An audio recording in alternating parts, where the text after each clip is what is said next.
माँ फ़ोन पर शुबक रही थी। सिर्फ खाना देना होता है और शुगर की सुई लगानी होती है। यही दो काम शैली के लिए भारी पड़ता है। वह इतना भी नहीं करना चाहती हैं कि कहती मैं थक जाती हूँ, मुझे से होता नहीं। सुनकर मुझे बहुत गुस्सा आया। शैली मेरी इकलौती भाभी है, क्या इतनी कमज़ोर हो गई है कि माँ को खाना भी नहीं दे सकती। बुढ़ापे के कारण माँ का ठीक से उठना बैठना नहीं हो पाता था। उनके घुटनों में हमेशा दर्द बना रहता। उस पर उनका भारी शरीर 2 कदम चली नहीं कि हाँफने लगती। अब इस स्थिति में शैली उनकी सेवा नहीं करेगी तो कौन करेगा। बुढ़ापे में बच्चे ही माँ बाप का सहारा होते हैं। माना कि उनके सिर्फ एक ही लाडला कृष्णा था और हम 3 बेटियाँ। उनकी सेवा तो हम भी बेटियाँ कर सकती हैं, मगर वो हमारे पास आना नहीं चाहती थी। वजह वही सामाजिक रुसवाई। लोग कहेंगे कि बेटा के रहते बेटी के यहाँ रह रही है। बेटा पर तो अधिकार है, पर बेटियाँ के पास किस हक से जाएं। माँ की व्यवस्था सुनकर मेरा मन बेचैन हो उठा। अगर वो आसपास होती तो मैं तुरंत चलकर उनके पास पहुँच जाती, मगर व्यवस्थी कहाँ इलाहाबाद, कहाँ चेन्नई। जब तक कृष्णा दिल्ली में था जाना आसान था, अब संभव नहीं रहा। शैली दिन भर करती क्या है। बच्चे के स्कूल जाने के बाद उसके पास काम ही क्या रहता होगा। मेरा स्वर ततलक था। सोती रहती हैं, कहती हैं कि मेरी तबीयत ठीक नहीं रहती। माँ बोली, तबीयत को क्या हुआ है, जवान है, आपकी तरह बूढ़ी नहीं। कृष्ण का रवैया कैसा है। कृष्णा दिन भर ऑफिस में रहता है। ऑफिस के आने के बाद वह सीधे शैला के कमरे में जाता है। वहीं 1 घंटे नाश्ता पानी करने के बाद खुसुर फुसुर करता है। वह तो उल्टा मुझ ही दोष देता है। क्या कहता है, यही कि मैं बिना वजह शैला से उलझती रहती हूँ। 72 बरस का महिला है आप, जरा सा टिप्पणी कर ही दिया तो इसमें बुरा मानने की क्या ज़रूरत है। क्या वह बूढ़ी नहीं होगी। कहकर मैं सोचने लगी कि बुढ़ापे में आदमी अपने शरीर से परेशान हो जाता है। तमाम बीमारियां उसे घेर लेती है, जिसकी वजह से वह चिड़चिड़ा हो जाता है। माँ को हाई ब्लड प्रेशर के अलावा शुगर भी था। ना उनमें पहले की तरह जोश था, ना ही सुपुर्दी। कौन कमज़ोर होना चाहता है। आज का नौजवान जवानी के नशे में कल ही की नहीं सोचता है। अगर सोचता है तो माँ की यह हालत ना होती। मुझे शैली से ज़्यादा कृष्णा पर क्रोध आ रहा था। यह वही कृष्णा था जिसे माँ देसी घी का लड्डू कहती थी। हम 3 बहनों में कृष्णा सबसे छोटा था, इसीलिए उसे माँ और हम सब का भरपूर लाड़ प्यार मिला। इसकी एक सबसे बड़ी वजह यह भी थी कि वह लड़का था। 3 लगातार बेटियां हुई तो माँ झल्ला गई। ऐसे में कृष्णा का आगमन अंधेरे में चिराग की तरह था। कृष्णा के आने के बाद माँ का सारा ध्यान उसी पर टिक गया। हम बहनें उनके लिए पहले ही बोझ थी, अब और हो गई। वो जब तक हमें डांटती रहती, मानो हमें देखना भी नहीं चाहती। कृष्णा को कोई अभाव ना हो, इसका हर वक्त उन्हें ख्याल रहता। माँ के इस रवैये से मेरा मन वेदना से भर जाता। इसके बावजूद भी मैं वही करती जो वह चाहती, सिर्फ इसीलिए कि वह मुझसे खुश रहे। घर का सारा काम करना, कृष्णा की सभी ज़रूरतों को पूरा करना, उसके बाद स्कूल की पढ़ाई करना, यह सब आसान नहीं था मेरे लिए। मेरा बोझ हल्का तब हुआ जब मेरी बात की दोनों बहनें मेरे काम में हाथ बटाने लगी। आहिस्ता आहिस्ता समय सरकता रहा। फिर एक दिन ऐसा आया जब पापा को मेरी शादी की चिंता हुई। उस समय पढ़ाई पूरी करके मैं एक प्राइवेट स्कूल में पढ़ाने लगी थी। ट्यूशन व स्कूल की तनख्वाह से बटोरी गई पूंजी और रिश्तेदारों की मदद से मेरी शादी हो गई। पापा ने फूटी कौड़ी भी खर्च नहीं की। वो अपने रुपयों को लेकर हमेशा साइंस में रहे। उनकी आंखों के सामने हमेशा कृष्णा का ही भविष्य घूमता। लिहाजा मेरी शादी चाहे जैसे लड़के से हो, मगर उनका एक पैसा खर्च ना हो, ऐसा ही हुआ। मैंने भी इसे कुदरत का फैसला मानकर स्वीकार कर लिया। इस बीच मकान मालिक ने पापा को मकान खाली करने का अल्टीमेटम दे दिया। इस मकान में पापा 25 साल रहे, वह भी मामूली किराए पर। एकाएक इस समस्या ने उन्हें विचलित कर दिया। तभी उन्होंने मम्मी से रायम सवेरा एक छोटा सा मकान खरीद लिया। जाहिर था इस मकान का वारिस कृष्णा ही हो न बनेगा। पापा अपने इस फैसले से संतुष्ट थे। बाद में मंजली बहन ने भी प्राइवेट स्कूल और ट्यूशन करके जो पूंजी जमा की, उसी में थोड़ा बहुत अपना रुपया पापा ने लगाकर उसकी भी शादी कर दी। रही गई तीसरी, किसी तरह उसे भी निपटाया। अब उनके लिए सिर्फ कृष्णा था। कृष्णा ने कोचिंग करने के लिए फीस मांगी तो पापा सहर्ष तैयार हो गए। वही जब मैंने कहा था तो साफ इनकार कर दिया था। कहने लगे कि हमारे पास इतना है ही नहीं कि तुम्हारे लिए कोचिंग करवा सके, जबकि मैं पढ़ने में काफ़ी होशियार थी। कृष्णा एक नामी कंपनी में इंजीनियर बन गया। उसने आधुनिक ज़रूरतों को सारा सामान खरीद लिया। माँ पिताजी सभी कृष्णा की तरक्की से खुश थे। पापा को लगा उनका जीवन सार्थक हो गया। जब तक पापा जीवित थे सब ठीक ठाक था।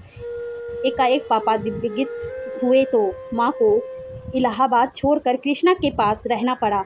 यहाँ उनकी देखभाल कौन करता। माँ बेटा बहू के पास नहीं रहना चाहती थी। वजह उन्हें अपने मकान और शहर से लगाव था, मगर इस उम्र में उनकी हमेशा देखभाल कौन करेगा। मैं भले ही इलाहाबाद में रहती थी, मगर मेरा अपना घर था।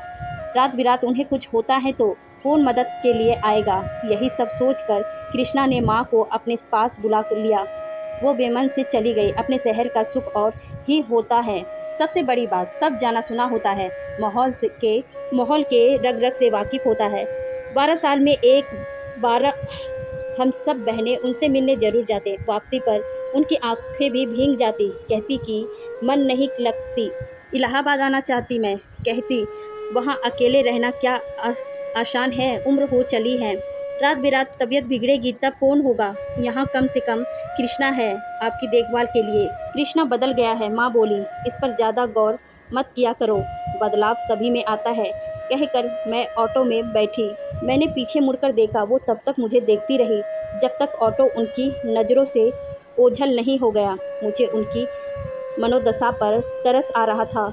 समय हमेशा एक जैसा नहीं होता। माँ सब कुछ पहले जैसे चाहती थी, पर क्या ऐसा हो सकता है। गाड़ी में बैठने के बाद जब हम बहनें फ्री हुए तो माँ को लेकर चर्चा हुई। माँ बार बार इलाहाबाद आने को कहती है। मंजली बहन शिवानी बोली। माँ मंजली के ज़्यादा करीब रही थी। क्या ये संभव है, मैं पूछी।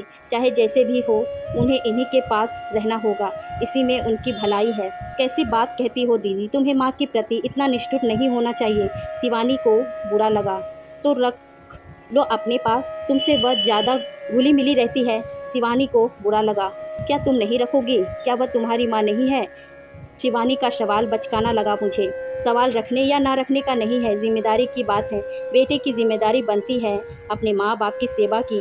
हम रख कर कृष्णा को और बेलगाम कर देंगे। वह तो चाहेगा कि माँ को हम लोग रख ले ताकि निरंकुश जीवन जिए। क्या तुमने सुना नहीं जब शैली माँ से कह रही थी कि आपकी वजह से हम कहीं आ जा नहीं सकते, आपने हमें बांध रखा है। दीदी ठीक कह रही है, मम्मी ने एक बार फ़ोन करके इस बात का जिक्र किया था। तीसरी बहन सुमन बोली। कुछ सोच कर शिवानी बोली, 2-2 महीने तो रख ही सकते हैं, इस बहाने उनका मन भी बदल जाएगा। मैं कब इनकार करती हूँ, मगर इस अवस्था में सफ़र करके अलग अलग शहरों में अनजाना क्या उनके लिए आसान होगा। कौन उन्हें चेन्नई से ले आएगा। मैं अपने पति से कहूँगा कि वो माँ को ले आए। शिवानी बोली। बहुत आगे बढ़ कर तुम बोल रही हो, एक बार कहकर तो देखो। तुम्हारे पति इनकार ना कर दे तो कहना, सीधे कहेंगे कि जिसकी माँ है वो भेजे। मैं क्यों अपनी नौकरी छोड़कर उतनी दूर जाऊँ। मैं बोली, सब एक जैसे नहीं होते। शिवानी का इशारा मेरे तरफ था। मेरे पति जमीनी व्यक्ति थे, वहीं शिवानी का पति धर्मपरायण, पता नहीं कैसे नौकरी करते थे। दिन भर उनका ध्यान अंधविश्वास भगवान पर ही रहता था। क्षणिक भावनाओं में बहकर वो चेन्नई चले गए। हमेशा ऐसा संभव होगा। वही सुमन का पति एकदम टेक प्रतीप का इंसान, जब वह सुमन का नहीं सुनता तो भला सास को लेने क्या जाएगा। साफ कहेगा कि उनके बेटा बहू जाने, हमसे क्या मतलब। इसीलिए सुमन से कोई अपेक्षा करना निर्थक था। सुमन यही सब सोचकर चुपचाप हम लोगों की गुप्तांगु सुन रही थी। रात होने को हुआ। हम लोग बात यहीं ख़त्म करके अपने अपने बेड पर सोने चले गए। सुबह गाड़ी सतना पहुंची तो शिवानी के साथ सुमन भी उतर गई। सुमन को वहां 2 दिन रुकना था, उसके बाद वह अपने घर लखनऊ चली जाएगी। मैं उनसे विदा ली। मेरा पांडव 6 घंटे बाद आने वाला था। मैं सोचने लगी कि समय कितना बदलाव होता है। वहाँ हम सब ही एक ही शहर में रहकर पले बड़े और आज 4 लोग 4 जगह के हो गए। मेरा मायका इलाहाबाद था, इसीलिए मैं हर वक्त मम्मी पापा के लिए खड़ी रहती थी। बाद में पापा की तबीयत बिगड़ तो वो दिल्ली चले गए। वहीं उन्होंने अंतिम सांस ली। योजना के मुताबिक मैंने कृष्णा को फ़ोन लगाया, तुम्हें ले जाने हो तो ले जाओ, मेरे पास समय नहीं है, उसने साफ साफ बोल दिया। थोड़ा समय निकालो, उनका भी जी बदल जाएगा। मैंने मुनहार की, उनका दिल कहीं नहीं लगेगा, मैं उनके स्वभाव को जानता हूँ। अब तुम उनका स्वभाव भी देखने लगे। मुझे बुरा लगा, इतना ही फिक्र है तो रख लो उनको अपने पास हमेशा के लिए। मैं क्यों रखूँगी, सब कुछ तुम्हें दिया है। अब जब लौटने की बारी आई तो हम बहनों पर टाल रहे हो, तो जैसे चल रहा है चलने दो। कैसे चलने दो, बीवी के मुँह ने तुम्हें अपना कर्तव्य से मुक्त कर रखा है। मुझे अपना कर्तव्य मत सिखाओ, मुझे अच्छे से निभाना आता है। कुछ नहीं निभा रहे हो, तुम दिन भर ऑफिस में रहते हो, तुम्हें कुछ पता रहता है क्या? देर शाम घर आते हो तो सीधे अपने बीवी के कमरे में चले जाते हो। कभी माँ का हाल चाल पूछने हो, वो बेगानों की तरह एक कमरे में पड़ी रहती है। मैंने कब रोका है? क्यों नहीं आकर हमारे पास बैठते हो? क्या बैठेंगी जब बेटा बहू ने मुंह फेर लिया है? मेरे कथन पे मारे कुदरत चलने कृष्णा ने फ़ोन काट दिया और तमतमाते हुए माँ के कमरे में आया। आपको ज़्यादा खुशी मिलती है अपनी बेटियों से तो कहिए, हमेशा के लिए उन्हीं के यहाँ पहुँचा दूँ। दिन भर फ़ोन कर के हमारी बुराइयाँ बतियाती रहती हैं। मैंने क्या कहा? माँ के स्वर दयनीय था। बिना कहे इतना सुनाने को मिल रहा है, क्या कोई मन के बात अपने कर नहीं सकता? तुम्हारी बीवी तो जैसे ज़बान पर ताला लगाकर आई है, उसका ताला खुलेगा तो सिर्फ तुम्हारे लिए या तो अपने मायके वाले के लिए।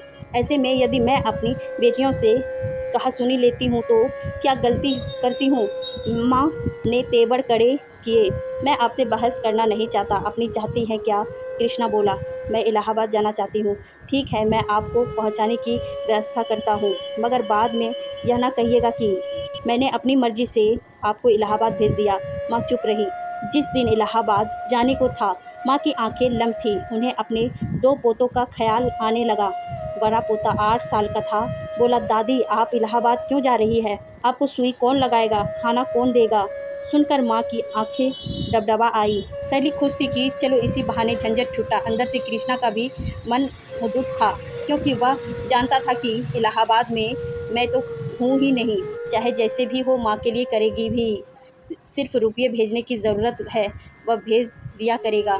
मैंने भी मन बना लिया था कि जिस माँ ने मुझे पैदा किया है, उस रिश्ते की लाज उसकी अंतिम सांस तक रखूँगी। पता नहीं क्यों बराबर मेरा ध्यान उस बचपन पर चला गया जब माँ ने एक टॉफ़ी कृष्णा के लिए मुझसे छिपा कर रखी थी। संयोग से मेरी नज़र पड़ी तो मैंने अपने लिए मांग लिया, तो माँ ने साफ इनकार कर दिया। बोली, मैंने यह कृष्णा के लिए रखा है। मैं मायूस दूसरे कमरे में चली गई।